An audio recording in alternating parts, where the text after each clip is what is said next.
Hey everybody, welcome to another episode of Movie Chatter. Tonight we are going to be discussing the 2020 release of The Invisible Man. Not any of the prior versions, the 2020 release.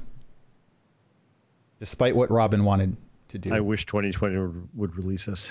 Yes, that would be nice. Or be invisible, either one. Yeah, it'd be good too. Yeah, so I'm Eric. I'm joined tonight by Lou and Robin. Lou, how are you doing tonight? I am doing excellent. Awesome. That's great news. Robin, how about you? So happy. Wow, that's great. Right? Any particular reason, or just because life is awesome and you haven't looked outside the window and seen 2020 yet? I know 2020 it exists. Okay. It has stopped invading my nightmares. Well, I'm wrestling it. Wrestling. Listen to her get all redneck. Yeah. Start some wrestling up in here. Got some wrestling. There's a restaurant down by us called Two Wrestling Cats. Stop it, Lou. It's not all about the cats. When they get enough customers in, does it go down to one wrestling cat, or do they keep resupplying the cats? Cats. Yeah. Sorry. Y'all out there know Lou has like 64 cats, right? Did you just y'all us? Of course, she didn't say all y'all, so. All y'all. Yeah, all y'all. Folk. My gosh. Can I tell you? Already a train wreck. This movie was like really long in production. Oh, well, the movie itself was kind of long too. Stop. No, I watched part of it and I'm like, okay, I have about an hour and a half left before we record. I've got about an hour and a half left. Well, the movie is only so long. I probably got an hour left in the movie. I had like an hour and 40 minutes and I'd already watched 30 minutes of it. And I'm like, wait a minute. Not that that's bad. It was a good movie, but was it long in production or was it just since 2006? That's pretty long. Really? Yeah. Well, we'll come back to that in a moment. For now, I would like to know what you guys thought of the movie. Lou, what did you think? I enjoyed it. I thought it was a good take on a movie we've seen before. I mean, The Invisible Man is not a new concept by any stretch of the imagination. No. But yeah, I enjoyed it. I thought there was some good intrigue. I thought there was some, some good misdirection. Kind of kept you thinking a little bit here and there. It wasn't like it was like, oh my God, I didn't see that coming. But yeah, no, I thought it was good. Okay. I enjoyed it. Robin, you obviously liked it. I think, was this your suggestion? I think it was. Sure. Yeah. Well, because I loved it. And I loved that it was, and I want to talk about this a little bit. It was different than how The Invisible Man has been portrayed. Conceptually portrayed, yeah. And I really, when we get to where we're beyond spoilers, I have something more to say. Okay. All right. So you are very much a fan of this movie. Very much. Very much. And Elizabeth Moss kicked it. But anyway. I watched it for the second time today. I will say that I liked the ending a little bit better the second time than I did the first time. I liked the movie. I loved that they did something very, very radically different with the concept. In fact, when I heard that they were making this movie, I had zero interest whatsoever until I saw the first trailer and realized, oh, they're taking this in an entirely different direction. This is the Invisible Man basically being, well, so first, being a bad guy and traumatizing someone and making them wonder, kind of gaslighting them, making them wonder if they're going crazy. And then number two, maybe the main character in the movie, who's not actually the Invisible Man at all, actually is crazy and there is no Invisible Man. So this is the first time you watch a movie and you question whether or not the Invisible Man is even in the movie. So they really knocked it out of the park with changing this up and modernizing it in every stretch of the imagination. And we'll get to spoilers, like you said, in a few minutes. So if nothing else, I think there were some flaws in the movie. I still really like it and I would highly recommend it. But above all else, the change up in the direction with the concept of this movie is absolutely brilliant. This is great. Yeah, totally agreed. That being said, I was a little worried about tonight's show because honestly, I don't know that I have a whole lot to say about the movie. I have some good things to say, but not a large quantity. So I'm really hoping that Robin's enthusiasm over here will help carry the discussion. So Robin, a lot of this is, and I'm sure Lou, you've got some points too, but I imagine Robin, you're going to be kind of carrying the show tonight as far as talking points. So yeah, but see, I'm actually trying to remember my points. So. Honestly, I'm the one who loved Universal's monsters, and I really didn't. And I love the Mummy. I love Dracula, as we were just talking about. I love the Wolfman. I love the classic monster movies, and this is a moment where they took something I loved and didn't kill it, didn't drive a stake in its heart. And they raised it up to this really well done, almost Hitchcockian. Is that a word? Yeah, I think so. Is now. I think it was even before this. I think it's, yeah. I think it's been used, yeah. This level of intrigue, and I wanted it to go where it went, and I was so pleasantly surprised that it went where it went, and that this opens up a whole new universe for us. And I really want everybody who loves the classic monsters to watch this and appreciate it for bringing what might have been an old, tired genre up again. Like, and we can do so much with this. Go ahead, Lou. Sure, and I think they had to, right? Because I mean, you couldn't bring that old movie to the cinema today and not bring something new to the table, right? So, you know, and they kept true to what it was. I mean, he was into he was doing things that we knew, you know, to become invisible, to working with optics, that was always in that storyline. But then have him be, you know, the controlling person, be having him, you know, it's not focused on him, it's focused on the victim. Yeah. So you're looking at this from a different point of view, which I thought was fantastic. And like Eric said, you know, you're questioning yourself. You're like, well, okay, what's going on? Is she really crazy? Is this going on? But you knew it wasn't. I mean, because it was called The Invisible Man, so we knew there was an Invisible Man. It wasn't that we just didn't believe that. Right. But it was just such a nice modern take on a story that could have been a very old, tired story if they didn't bring it to us in a different from a different direction. And that's the thing. Like I said, I don't care for any of the Universal Monster classics. So to get an audience member like me, they really did need to do something fresh and much more modern, not just with modern storytelling, which of course is different and continues to change and will continue to change, but also with the concept. And this is a very modern concept, both with the nature of who the Invisible Man is, but also with the psychological concept of domestic abuse and mental health and bullying, to put kind of a blanket description on it, because that's effectively what happens here, which is all, again, under the larger umbrella of domestic abuse. So there are so many modern concepts going on here, as far as that's what makes this scary and makes it a psychological thriller, and probably less of a horror movie than what we're used to with the quote traditional Universal monsters. But this really brings it to like today, like right up to the forefront of modern storytelling and modern issues and modern technology. And I mean, I got to give it props for that. But if it were too much like the old Universal stuff, I wouldn't have any interest in. Like I said, when I first heard the announcement about it, and I rolled my eyes. I remember we were discussing it on Random Chatter, and Tim got all excited about it. And I'm like, come on, another Invisible Man movie, you know? And we've had so many in the past. The last one I remember vividly was the one with Kevin Bacon, Hollow Man. Hollow Man. Yeah. Yep.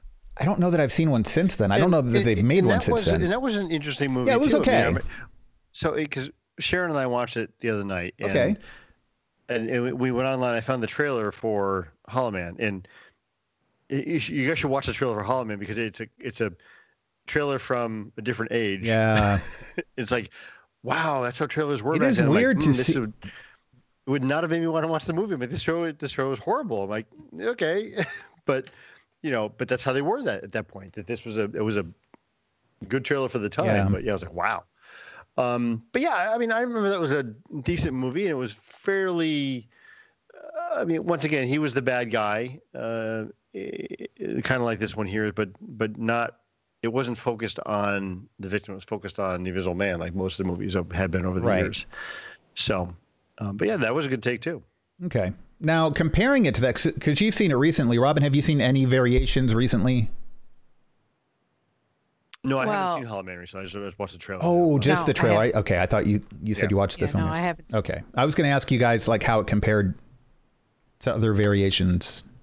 I don't know. I mean, I haven't seen it recently. I think this is a better movie than Hollow Man was. Now, you, Robin, are a big fan of the classics.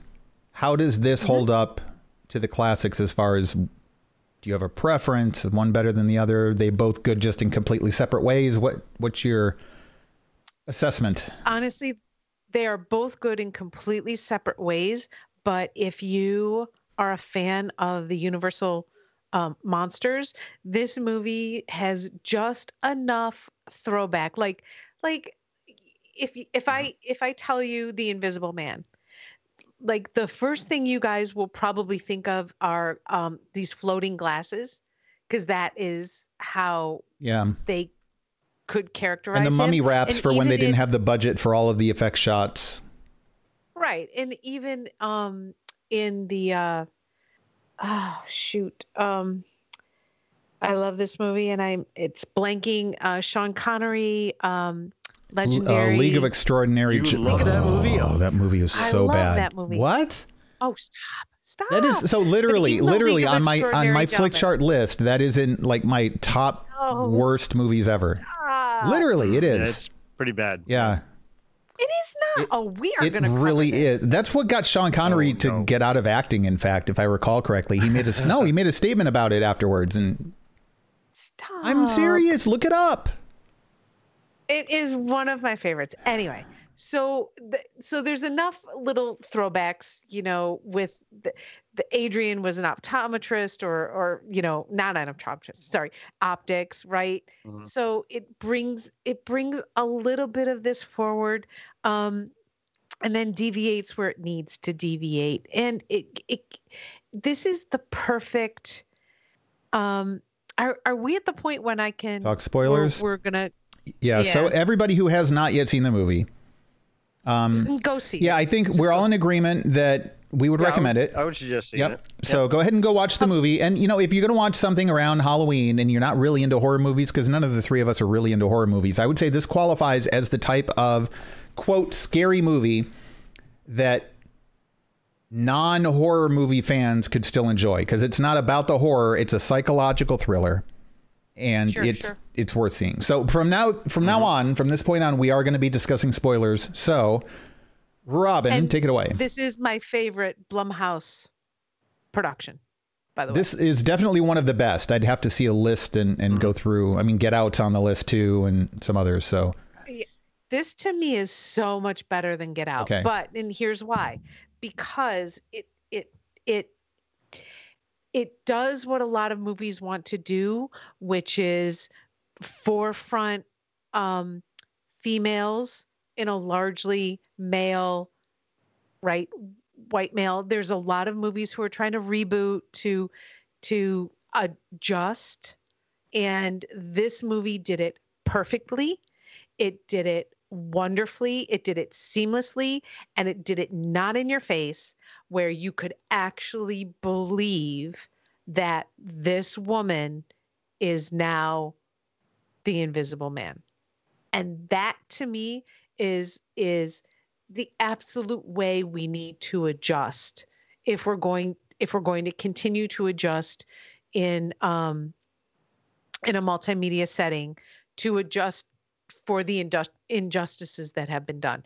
It did it in a way that made us go, of course, yes, she's powerful, she is wonderful, she's got her life, and and she's in control. Now what she does with it is yet to be seen, right? Mm-hmm. We can assume, but we don't know. But it's a really powerful statement. So I'm going to go out here on a limb, and hopefully I don't get a lot of hate mail about this. No hate because mail. I mean this in a constructive, like beneficial, encouraging way. When it comes to that sort of thing, whatever type of diversity is that we are trying to include and normalize in our media in the same way that it is part of our day-to-day lives. Like when I walk out the door, 51% of the people I encounter are women. Statistically, I'd have to look that up to see if those numbers still coincide. But most of my life, it's been about that percentage. And, percentages of racial diversity and all that kind of stuff. And we don't see those numbers reflected in media as we do in the world around us. And especially not with protagonists.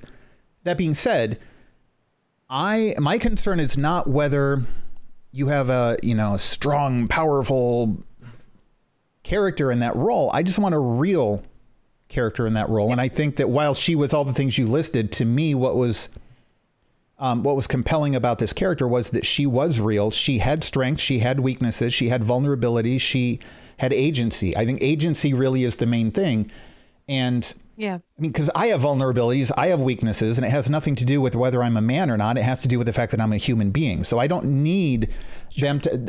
When you have a character come in and they're a member of any diversity and they're all powerful and they're all perfect and they always make the right decisions and stuff like that's not real either. And to me, that doesn't do anything to actually further the normalization as it. I mean, normalization in a beneficial way. The normalization of inclusivity, because it's not realistic. We need real characters. We all have vulnerabilities, and what do we do when those vulnerabilities are right up in front of our faces and put to the test, and how do we overcome those? And that's very much what this type of movie is, and that's what made this character really interesting to me.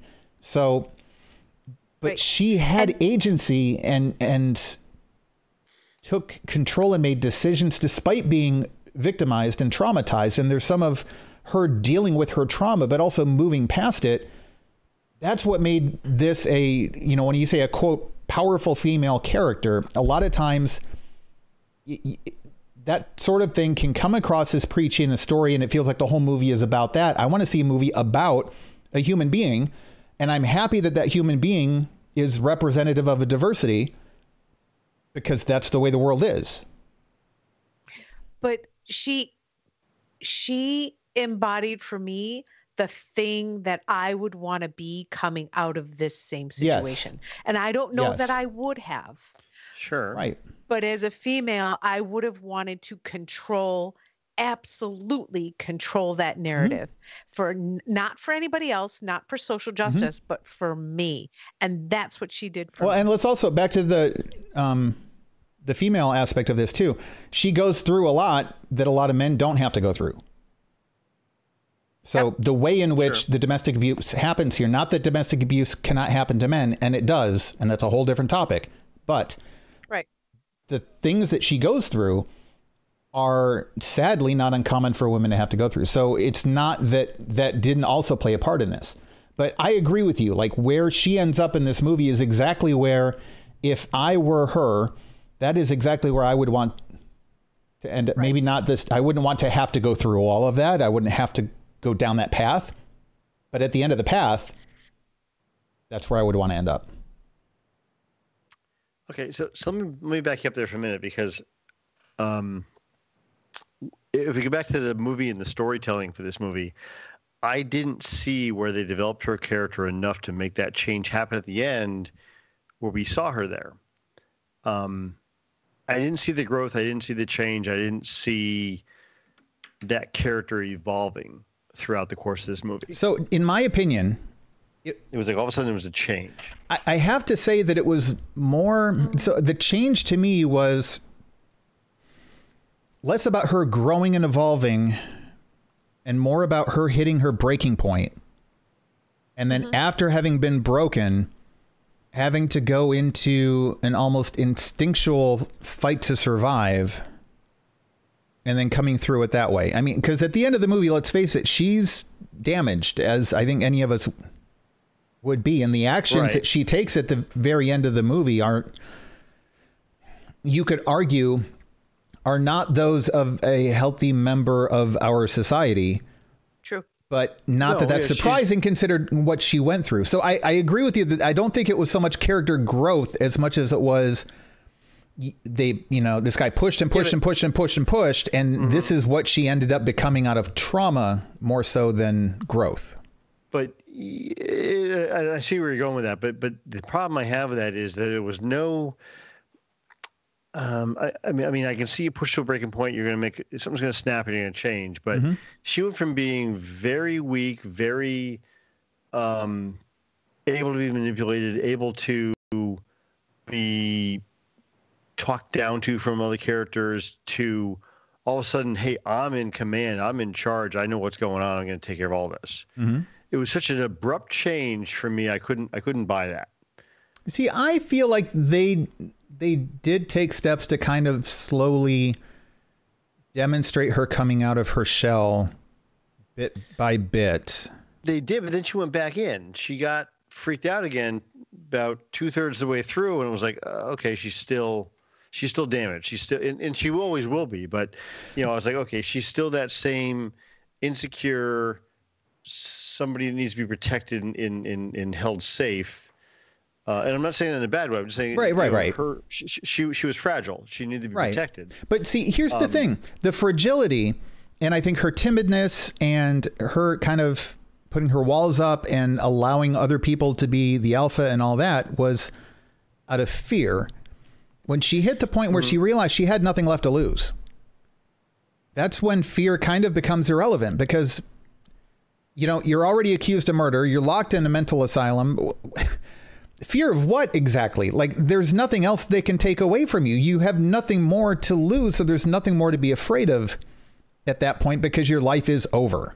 So I think that the timidness and the reservedness that she experienced early in the movie was because she knew that she had more she could lose. I mean, she's able to walk. She's able to speak. She's able to physically function. If he beats the crap out of her, she could be paralyzed. She could be dead, whatever. There's her trying to protect what little she has left as a victim. But then there's a point at which when he takes everything away from her, he kind of shoots himself in the foot to some extent, because now once she has nothing left to lose, I think that's where she steps up and starts doing all of this stuff. Though I do agree with you, Lou, in the sense that the changes that you see her go through are pretty significant. I mean, they're big changes. They don't really do a lot to explain the nature of the changes. So I can understand why it can kind of feel like there are some gaps. And I imagine part of that is also just based on the restriction of 2-hour-long storytelling. Yeah, I mean, I'm just thinking back to the timeline of the movie. I'm trying to replay it back in my head. We go from her being in the facility she was in when she was locked down, and she was very fragile, very much I'm broken, to I'm out, and now I'm Rambo. I'm gonna suit up and go kick ass. But it seemed very abrupt to me.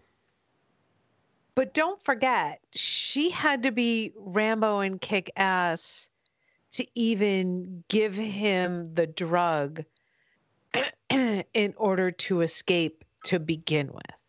So I see this as more of a spiral growth for her. And note that many stories I have been told or read about or heard from victims require that time.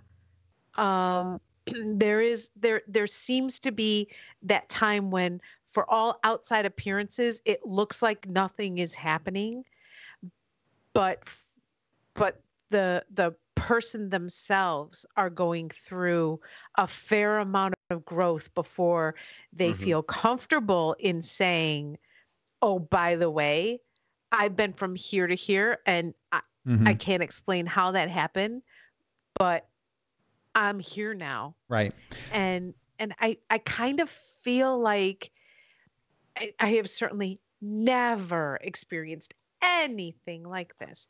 Neither But about you're right. even if you're talking about simple arguments or simple life changes, there does seem to be that time of ultimate silence from an outsider's perspective, where one day Robin is Robin and the next day Robin is Robin with a capital R, right? So, and I've known people and seen people who have been in abusive situations and who have gotten out.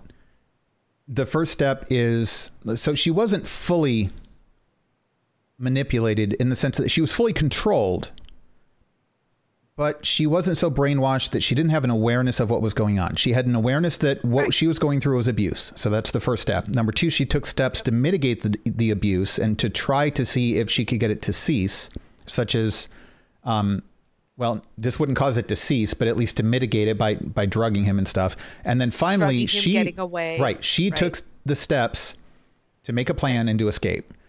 So she was. That's a lot of agency. Mousy and timid and broken. But right from the opening scenes of the movie, she took action to escape. So right, and it takes a lot of courage to do that. But I still don't think she was still she couldn't go out to the mailbox. Right. After she escaped. So sure, PTSD. I know it takes a lot of fortitude to do what she did. And I thought at the very beginning of the movie, the first act, we'll call it, I guess, felt very much like Sleeping with the Enemy. The Julia Roberts movie back in the 80s, I guess it was. Yeah. Right. Where again, she wanted to get away, but it wasn't, she was still very timid, very shy about it. My point was that it was just that light switch flip where she went from one extreme to the other. And I get what Robin's talking about how it manifests internally for a long time, and all of a sudden it's just there. But it wouldn't be just there overnight, like it was in the movie. And maybe it's a storytelling thing of the time frame they had to work with, and they couldn't, show that any differently. But so there was. I don't think that this completely negates your point, Lou, but there was a trigger in the sense that when she met with the lawyer and confirmed that the dude's still alive, the dude's still pulling strings behind the scenes, she's like, I'm not crazy. And I'm not crazy. And oh, by the way, you're done. And now he's continuing to victimize me to the point where, my sister's dead. I have no life left. Like everything he did to me before, now he's taken to this ultimate extreme. And now I have proof I'm not crazy, even though I'm locked in the same insane asylum. And it's not what they're called, but you know what I mean? A mental hospital, and I'm being accused of the murder of my sister. And I know now for a fact that none of this is true. And he's still manipulating me even in here. This is all I can do. This is all I have left that I can do. I feel like on one side, that is the very specific trigger that starts the next phase of her reactions to things. That is what makes her like lose it and say, nope, I'm done. There's nothing left to lose. I'm all in because I'm dead anyway. However, I also agree with your point that it was very fast and very sudden. Was it justified? I think you could argue one way or another, but it was definitely fast. I have to concede that. Right. And again, we talk about suspending disbelief. This is one of the places where I have no problem suspending that, because it's a show don't tell. Right? And so and not everybody had scissors. So, right? Oh, yeah. Good point. All right. Yeah, I just don't do that. That's very fast. Eric, that was just too fast. Truth or dare, Robin. Stop. If I can't sleep tonight, I gotta. Then I will proudly take credit for it. Yes. And so for me, if we're talking about, I kept thinking about, believe it or not, I kept thinking about Ghostbusters while I was watching this the first time, because for me, this was this moment of this gender right? So we're doing a gender twist here. If there is going to be a sequel, right? We know the Invisible Man is an invisible, woman. Well, we think we do because we don't actually know how many suits are out there, or who has them. But this, see, so do you remember the Ghostbusters when it was, the four guys, Like the real Ghostbusters. Yeah. Yeah, I remember that. the real Ghostbusters, and Sure. then they went to the 4 female Ghostbusters. Like that No, I to me remember was that. just like, yeah, that to me was just so dumb and obvious, and this was so elegant and wonderful. Because one right? was, number one, kind of preachy, and number two, really badly written. This Enforced. It felt very forced. And this one And was this a was natural. Yeah, like I totally buy her as the Invisible Woman, and Yeah. Oh, I mean, Like, I thought without the ending hesitation. was fantastic. I love what she did. I love that happening. I mean, granted, it was wrong. I mean, you shouldn't take this into your own No, hands and do this, she's but, now an anti-hero at best. right. Yeah. It was good, and I can She's totally see, Anakin? totally believable what happened with that. But I don't see any need for a sequel. I don't see any need for. I want No, I don't. Because personally, I'm like, okay, so what's the story about a crazy woman now that's just she's gone off the deep end and she's just Lou. looking for vengeance? I mean, Here's why we need a sequel. or a superhero. Because Universal needs money. No. I think the Universal monsters need to reclaim the superhero, anti-hero position that they always held. well, I just hope she took the charging Always dog over the held. suit because I don't know how she's going to run that if she doesn't have the charging. Come Just because they on. held it in the 1920s does not mean they continued to hold it in the They subsequent need 300 decades afterwards.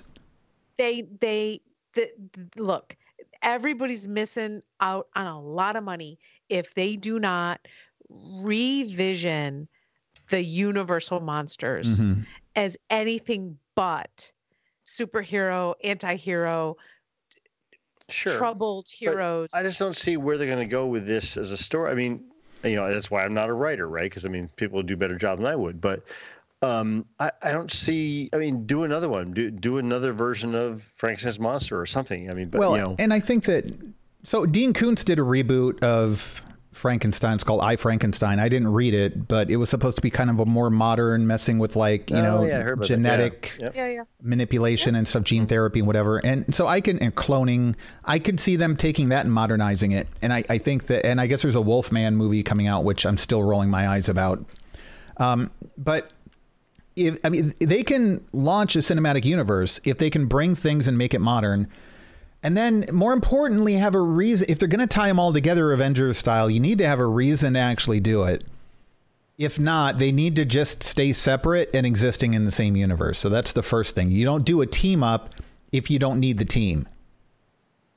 And then I'm not saying a team up. No, I know I'm you're saying, not. But I know that's the first thing a lot of people are thinking, though.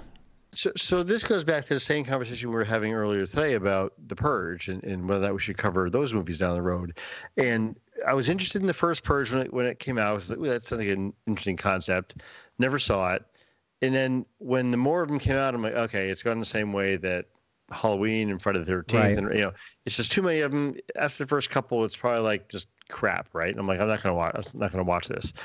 And you can say, and the most recent one was a good version of that. But I'm like, if you do that with the classic monster movies, very quickly is that going to devolve into just, pure crap. Especially if you're doing team ups and let's do a movie with the Wolfman and the Invisible Man. Yes, But- you're going to start getting to that Right. that shallow end of the gene pool where it's just like, okay. But if you remove the team up concept, then, or if you do it really carefully. But as long as they don't go too far and too many. I mean, I agree. I'm all good with having a secondary version of something or another movie that goes along with this, but I don't want to get to the point where it's like, it's Wolfman number 12. Right. About this movie, though, to me, the character went through a strong enough change from the very opening scene to the very final shot of the film, literally the final shot. There's enough change in the character now that she is such a different person than who she was through the rest of the movie. I don't have a problem seeing a sequel to this because I think that there is a story to tell about where she goes from here and what she decides to do with her life, with the suit.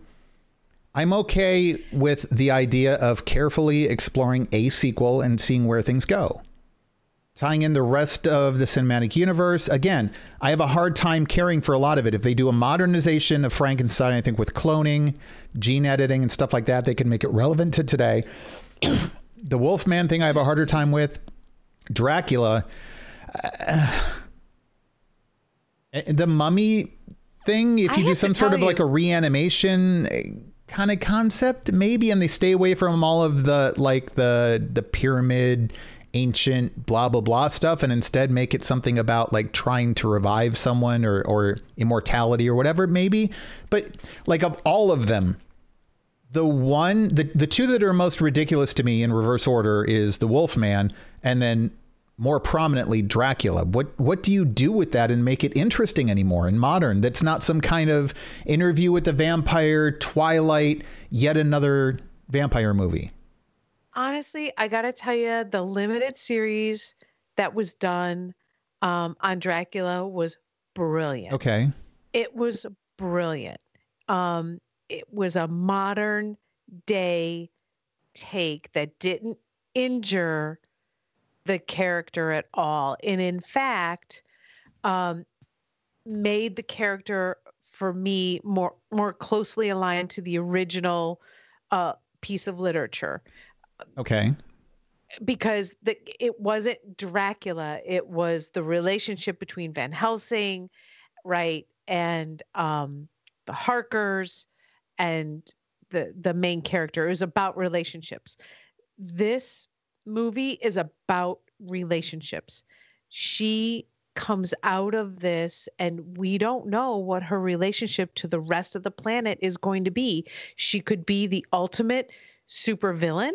She could be the ultimate superhero. She could be the Anakin of the Universal Monster universe where, you know, he's tragic and flawed and then her daughter shows up later to remove the helmet and redeem her in her dying moments. Probably, right? So I like where this went. I agree with you. If we're just going to see Wolfman come back movie after movie after movie and either save the day or eat your child, that I'm not into. But I like what they did with Dracula most recently. I love what they did with this because this was one of those minor. The Invisible Man was a minor character, right? Yeah, he had a movie, but he also played a minor role in a bunch of other movies that were amalgamations. I love what Kenneth Branagh did with Frankenstein, bringing him into more of a relationship universe, making us want him to be a hero because of where he took the story and the depths that they were able to discover. I think that today's modern movie making and storytelling gives us more depth of character than we were able to get in the original Universal Monster universe. You know, that universe was all about strings of bats that fly, and then all of a sudden, boom, there's Bela Lugosi, and he's gonna, suck your brains out. If you watch I think it was Netflix. I'm not quite sure what the streaming was, but the 3-episode Dracula series, it was really well done, and it was mostly focused on the relationships. Okay. Carrie in the chat room says Netflix or BBC. Thank you. So, okay, maybe if I get bored, I'll have to check that out. I mean, I have a long list of things to catch up on, but honestly, I think you would really like it. Okay.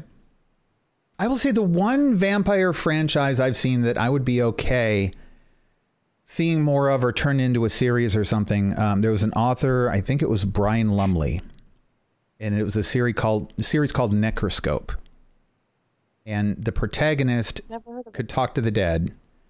And I think it ended up like getting wrapped up into some government organization or something like that. And then there were vampires that had been around for thousands of years, but they had a really interesting concept of the vampire, like how they could fit into reality, like the real world, how they reproduced and all of this kind of stuff. And then in the third book, which was actually the first of any of them I had read, it introduced some kind of a little bit of a science fiction bent to it, because you find out that the vampires actually came from another world, and yet, but it wasn't cheesy. That just saying that sounds really cheesy. They didn't make it cheesy. They made it fit, and they got into almost kind of like a Game of Thrones-ish sort of, not super complicated, but basic thing with like different politics going on with it. So what happens is basically instead of like a single vampire being on our world, we end up with the single human ending up getting dumped into the vampire world and having their world. Yeah, to try to survive there. And it was a really good, I think that one was called The Source. But I would be okay with seeing some kind of a vampire take that is different and refreshing. And that's what made The Invisible Man work for me, is because it was different and it was a refreshing take. It was something that we haven't seen over and over and over again with slight variations. Instead, this is something that was, again, radically different from the concept of the character to the concept of the story. And if they can do that with the other monsters, I'm all in. I just remain dubious that this isn't the one character, or maybe one of two of all of the monsters that this sort of reboot would work for. Again, the Frankenstein thing, I can come up with some ways, but, and like Lou said, I'm not an author either. I'm not a writer. So obviously people can do things that I couldn't even dream of, but I don't know. I remain skeptical that things like the Wolfman, Dracula, the Mummy could come back in a way that would interest me. And can I say that this movie was cast perfectly? Yeah. I mean, I got to tell you, Elizabeth Moss is beautiful with makeup, without makeup, beaten up. I mean, you know, dressed up. She is just beautiful and not in the classic, you know, not in the classic way of don't touch them, they're porcelain, they will break. She just shines beauty, even in her most tortured scenes. I mean, like as an actress, her acting is beautiful. I don't find, like, if you're talking about physical attractiveness, I don't. I do. I think she brings a sparkle, not a shiny sparkly, but she brings a depth of character to anything she plays. I agree with that. I think her physicalness plays a part in that. Okay. And so even when you're seeing her without makeup in an insane asylum, whatever we're calling it, institution, you are still attracted to her, and you can then understand why other beings would be attracted to her. I love the actress and the roles she's chosen, because we just saw her in Us. Mm-hmm. And to me, even though she was, she played a character that I would otherwise not want to be a friend with, a part of, in anywhere in her universe, she still compelled me. It's something in her acting, something in her beingness compelled me to want to watch to see what that character was going to do. I agree with everything you just said, other than like the physical attraction part. I'm not saying she's unattractive. She is just so not my type, which is a personal thing, I know, but like I can't relate to finding her attractive. Sure. But phenomenal actress. I love her work. Yeah, she did a good job. And now, I'll say this now. I don't think I've seen... There's one actor in this movie that I've seen elsewhere. Okay. Please tell me it's Aldous Hodge. It is. Okay, because I was going to say, if you have not watched Leverage, all of the episodes at least 7 times, then there's something wrong with you. I have, yeah. Yep. And he was in... I was trying to picture, like, where's he from? Where's he from? But, you know, and I think I've only seen him in that. So one actor... He's in Straight Outta Compton, too. Somebody else. He played DJ Wren. Yeah. Okay. But I thought for the fact there was nobody like a marquee name in here, and I understand Elizabeth Moss has got credibility from doing what's the Hulu show? Oh, good Lord! Oh, Handmaid's Tale. Handmaid's Tale, yeah. But other than that, I mean, no one else is really here that's a standout. And I'm like, these people all did everything was believable. I mean, the acting I thought was spot on, and that leads to it comes from good casting. So yeah, I think Robin's spot on. It was good casting and a good crew to make this movie. I love Aldous Hodge. I will watch just about anything he's in. I'm not saying he's Academy Award winning. I think he could be. I have so amazing. much fun watching him. I thought he was better in other stuff I've seen him in. Yeah. I don't think he was as good. I thought he was. Two-dimensional here. I think he was pretty solid here. I mean, he had to work with what he was given as a character, and he was a higher secondary character. He wasn't like the main character or anything. Yeah, but, right. I think he conveyed the emotion really well of the quiet, calm, nurturing support. The very active father, the bodyguard protector role, the being really disappointed in what he saw as a betrayal of a friend due to a mental illness. So he couldn't even really blame her for it. And he had to struggle with wanting to blame her, but not being able to, but still like he can't be friends with her anymore, to the stuff at the end. I thought he portrayed each of those different roles as a character really, really well. I don't know that it is literally the best thing he's in, but I thought he was really strong in it.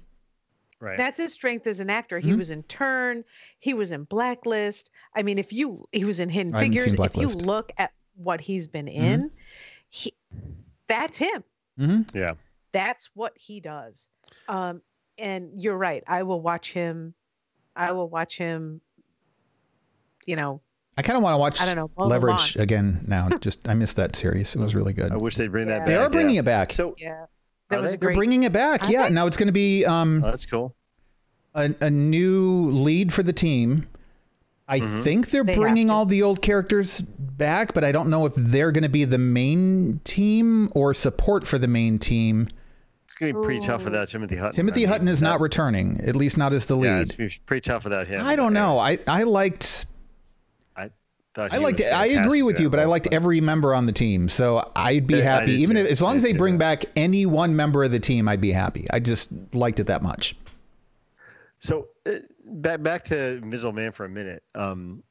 Maybe I'm looking at this with a more, microscope view than I would have normally after watching last week, because I thought I had some issues with last week's movie, and we kind of all talked through them as we did the show.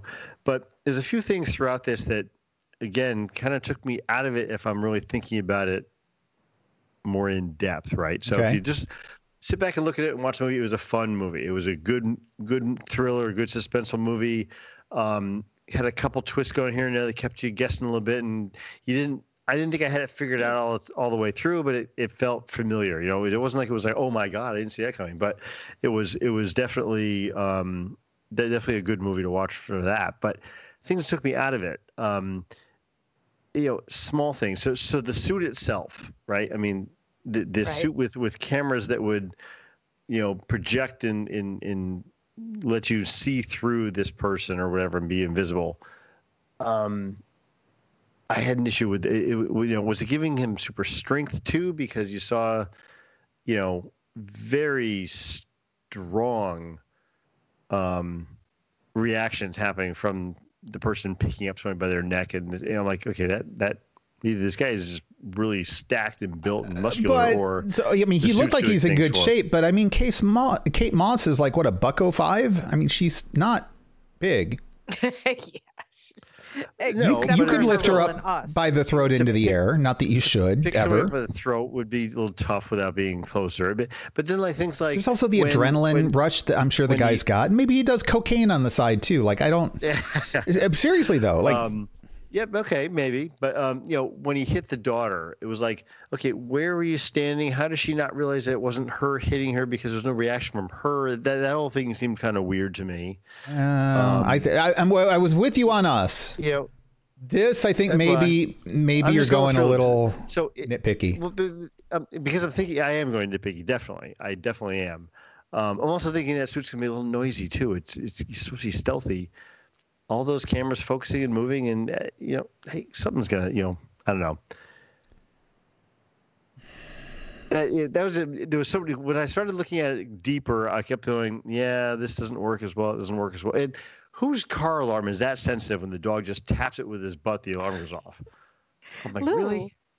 This is not like you. I know. This is COVID-19, Lou. I don't understand. Also, Robin, get off his lawn. Right? Get off my lawn. Hey, no, I enjoyed the movie. It was a good ride, but I don't need a sequel, and I'll probably won't watch it again. Now I'm worried about Happy Death Day. I don't know. Is that what we're doing next? Happy Death Day? I don't know, but if Lou's going this way, because there's a lot of holes. Well, no, you see, I think a movie like Happy Death Day, I know what I'm getting. It's different when you know that you aren't supposed to. Right. The more realistic something tries to be, the easier it is to complain about things for which you have to suspend disbelief. When a movie is just kind of wacky in the first place, you don't even try, and so you don't get wrapped up in the minutia. Right? Would you agree with that, Lou? No, 100%. Yeah. So I get it, but with us, like I tried to make counterpoints for the sake of discussion on the podcast, but I think you were pretty correct about the jumpsuits and the scissors and the rabbits and all that. This, I think maybe you need to let it go a little bit. I'm a grumpy old man. They're not wrong. They're not wrong points. But Jedi Girl in the chat says, my friend has a car alarm. If you step close to it, it would tell you to back away. I mean, there are some that are hypersensitive. I have more of an issue. Why, would he activate the car alarm in his own garage when his entire property is made up of surveillance cameras and presumably alarms and everything else? Yeah, but you have the car, you hit the button. That's really or like my car. I walk out of my car and my car turns the alarm on. So, okay. Mine has a little red light that blinks to make people think that I have enough money for a car alarm. When there's no actual Does it have that thing alarm. between the headlights that goes back and forth? Yes, and it talks to me. Yeah. That's called Knight Rider, honey. Hi, Michael. That's... Yeah. So you too. I love you. I adore you. But you have to. There's a but coming. But I don't have to. No, I just you would have to podcast with us because otherwise there's wow. Otherwise you're talking to yourself, which I guess is a thing for podcasts too. So but just saying. No, there is no but. Oh, there's a big old but. I find this very amusing that at the beginning we're like, yeah, Eric's like, I don't know that we have much to talk about, and you two are like fighting over whether the suit is gonna make noise. No, I'm fighting over Lou getting old and senile in his old age. I'm getting old and crotchety. Yeah. I just hope you took the charger, because if there's no USB port in that thing, so when you were complaining about everything, I'm thinking, when is he going to get to the battery life on the suit? Because that. So I'm not going to talk about Tony Stark or Black Panther or Princess Shuri. No. Those aren't trying to be as realistic as this movie tried to be. Right. That was a fanciful movie, and okay, I can buy the whole Iron Man suit because it's not real. This is supposed to be. This guy made a suit that makes him invisible. Invisible Man is a universal monster. The concept behind the technology in the suit is something that is currently actively being developed, and it exists and refined within, for example, the U.S. military. Not to the level that what we saw in the movie, but like this is a real technology in development that has made bigger strides than many people are probably aware of. You can look it up online. It's not like that part's classified or anything. Don't forget, this is another place where this movie is showing its brilliance. I agree. The original Invisible Man was he drinks a potion, biogenetic, right? Yeah, it was a potion.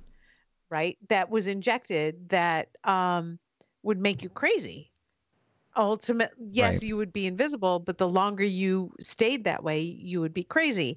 And even in the subsequent carnations or reincarnations of this particular character, there was always some metaphysical reason for it. We're bringing it into now right?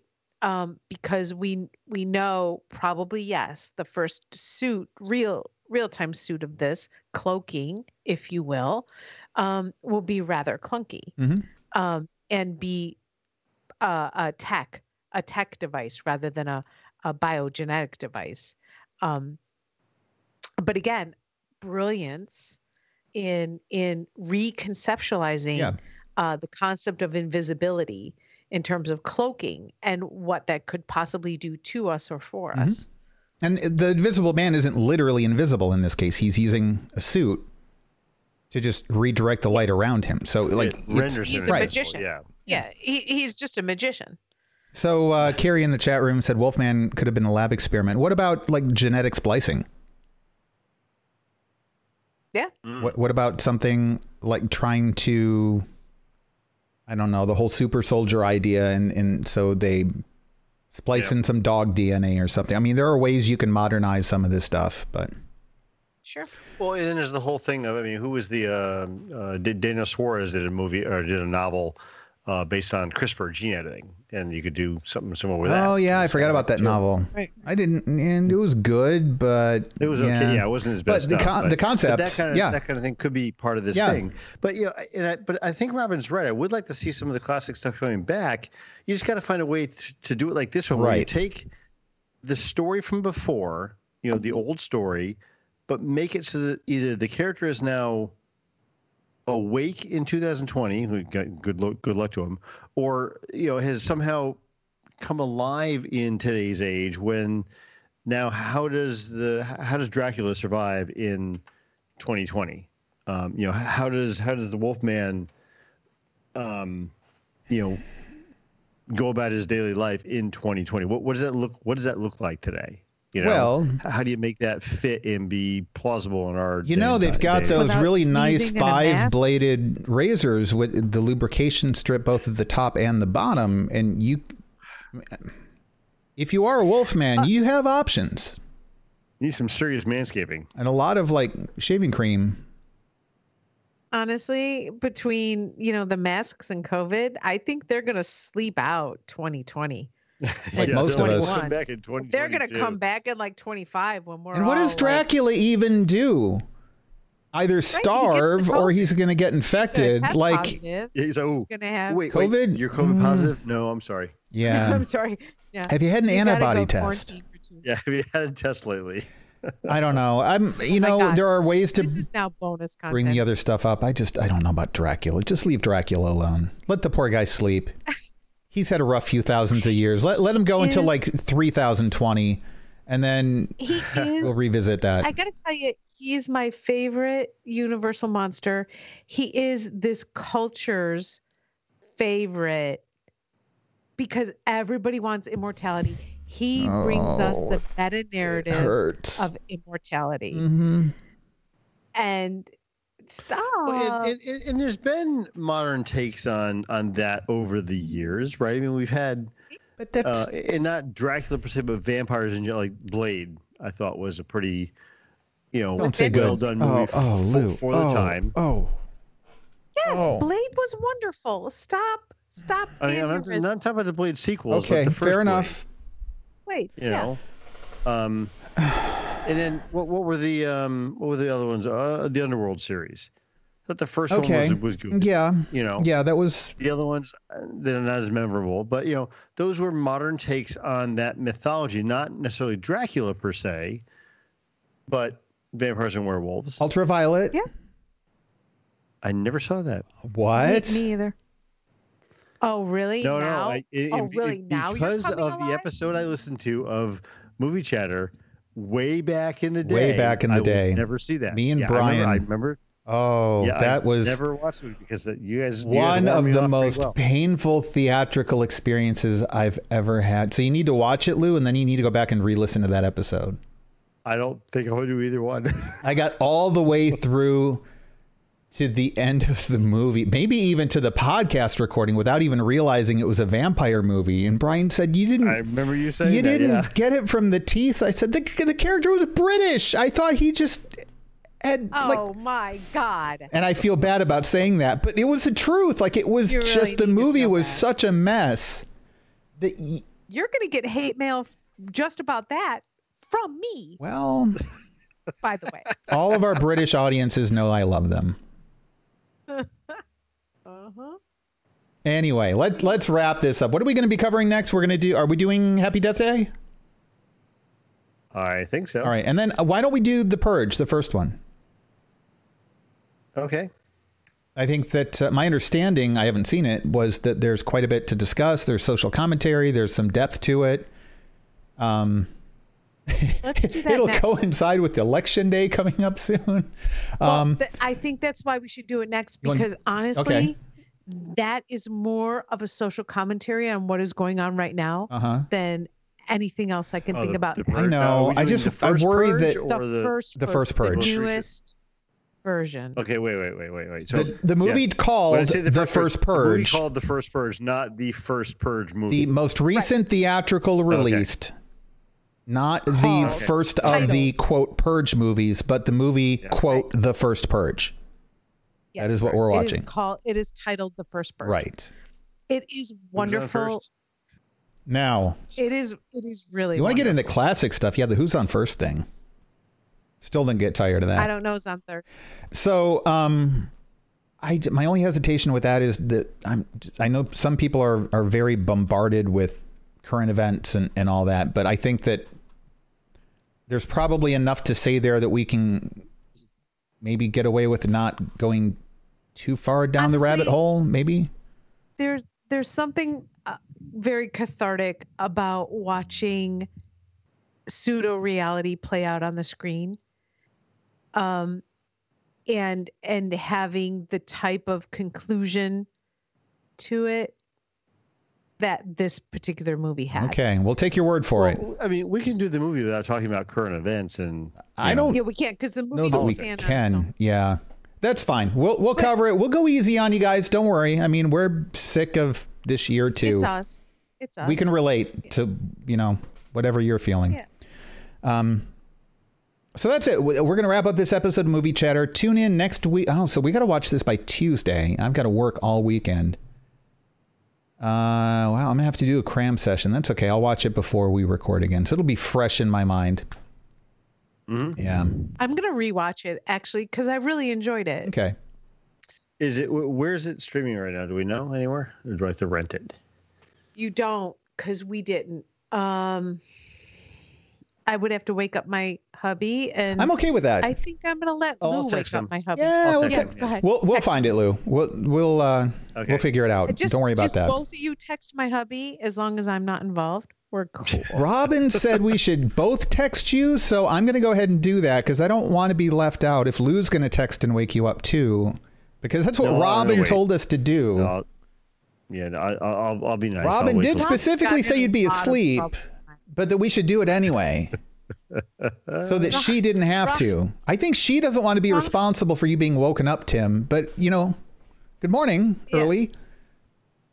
Robin got into so much trouble today that it was like one of those moments where my husband's like, you do know I love you more than anything else on the planet in the entire universe. I'm like, I do. When they have to do the you do know I love you, right?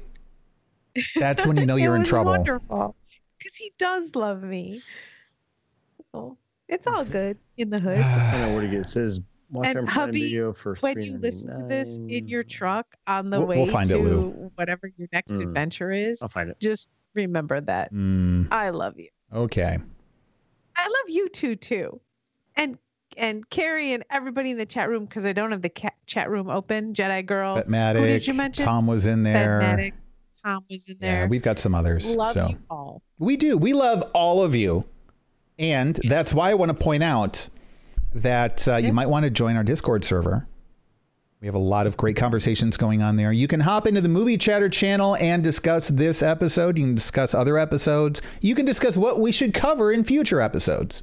So if you go to randomchatter.com/Discord, we'll put the link in the show notes. It's free. Join up. We've got channels for each one of the different shows on the network. For those who donate through Patreon, we do open up a bunch of additional topical channels, even if it's just $1 a month. In fact, most of the people who donate to the network just donate $1 a month, and it goes a long way to help defray the costs of running the network. We're a nonprofit organization, so it's not like we're pocketing the money. It all goes back into, keeping the thing up and running. What else? If you're listening to the audio for this, go to randomchatter.com/YouTube, hit the subscribe button. If you like the episodes, hit the like button. Even if you listen to the audio and you pull up the video, hit the like on the video too. I mean, you've listened to the audio, you liked the content, so give us a like. We'd appreciate it.